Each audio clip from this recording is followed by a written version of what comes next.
पहिली टिप्पणी 4 दिवसातली मोठी टिप्पणी म्हणावी लागेल न्यायालयाकडनं. आणि आता कागदपत्रांची तपासणी केली जाते सर्व न्यायाधीशांमध्ये. या कागदपत्रांवरनं चर्चा देखील पाहायला मिळते. 2018च्या घटनेसंदर्भातली ही कागदपत्र आहेत आणि त्यावरनं आता सर्व न्यायाधीशांमध्ये चर्चा सुरू झाली आहे.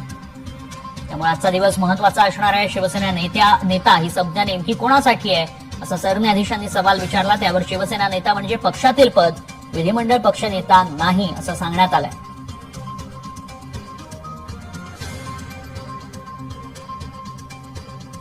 त्यामुळे आजचा या सुनावणीमध्ये पहिली टिप्पणी कोर्टाकडनं पाहायला मिळाली आहे 4 दिवसानंतर.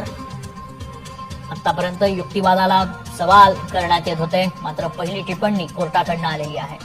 आतापर्यंत युक्तिवादात बघा काय काय घडलंय. कपिल सिब्बल यांच्याकडून घटनेच्या कलम 29 चा आज दाखला देण्यात आला. सुनावणीच्या सुरुवातीलाच तरतूद 29 नुसार ऑफिसचा पत्ता, पदाधिकाऱ्यांची नावं देणं अनिवार्य असल्याचं सिब्बल आपल्या युक्तिवादात म्हणतात. नवा पक्ष निर्माण केल्यावर या नियमांचा भंग झाल्याचं सिब्बल म्हणाले. पक्ष कार्यालयाचा पत्ता सांगावा लागतो, तो आयोगाला आम्ही सांगितला असं सिब्बल म्हणाले. ठाकरेंनी केलेल्या नेमणुकांची सविस्तर माहिती ही वेळोवेळी आयोगाला देण्यात आली आहे. याकडे लक्ष वेधलं युक्तिवादात कपिल सिब्बलांनी. आमच्याकडे माहिती नाही ही आयोगाचीच भूमिका चुकीची आहे असं सिब्बल म्हणाले. शिवसेना उपनेत्यांच्या नियुक्तीबाबत आयोगाकडून सवाल, प्रश्नचिन्ह आहे असं सिब्बलांचं म्हणणं आहे.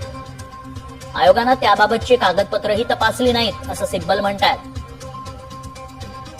23 तारखेला पत्र आलं, 25ला निवडणूक झाली आणि 27ला आयोगाला ते कळवण्यातही आल्याचं सिब्बलांनी आपल्या युक्तिवादात म्हटलंय.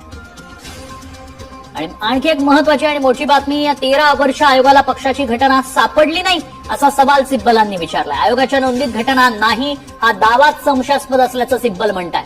त्यामुळे आता 13 वर्ष आयोगाला घटना सापडली कशी नाही असा सवाल सिब्बलांनी विचारलाय. एकीकडे संघटनात्मक बाबी ज्या सांगितल्या जात आहेत त्या योग्य वाटतायत असं कोर्टानं म्हटलंय आणि आता त्यानंतर सिब्बलांकडनं आयोगाच्या सगळ्या भूमिकेबद्दल शंका उपस्थित करण्यात येते, सवाल उपस्थित करण्यात आल्याचं युक्तिवादातनं पाहायला मिळतंय. आयोगाच्या नोंदीत घटना नाही हा दावाच संशयास्पद वाटतो असं सिब्बल म्हणाले. समाजवादी पक्षाच्या निकालाचा आयोगानं आधार घेतला. समाजवादी पक्ष प्रकरण पक्षफुटीशी संबंधित होतं असं देखील सिब्बलांनी युक्तिवादात म्हटलंय. उदाहरणं दिली जात आहेत, त्यामध्ये देखील निवडणूक आयोगाच्या भूमिकेवर सवाल उपस्थित केले गेलेत. वडील जिंकले की मुलगा? सरन्यायाधीशांनी सिब्बल यांना प्रश्न आहे. वडील जिंकले की मुलगा असं सरन्यायाधीशांनी सिब्बल यांना सवाल विचारलाय. सिब्बलांकडनं जेव्हा उदाहरण देण्यात आलं त्यानंतर पुन्हा एकदा आता सरन्यायाधीशांनी सिब्बलांना प्रश्न विचारलाय.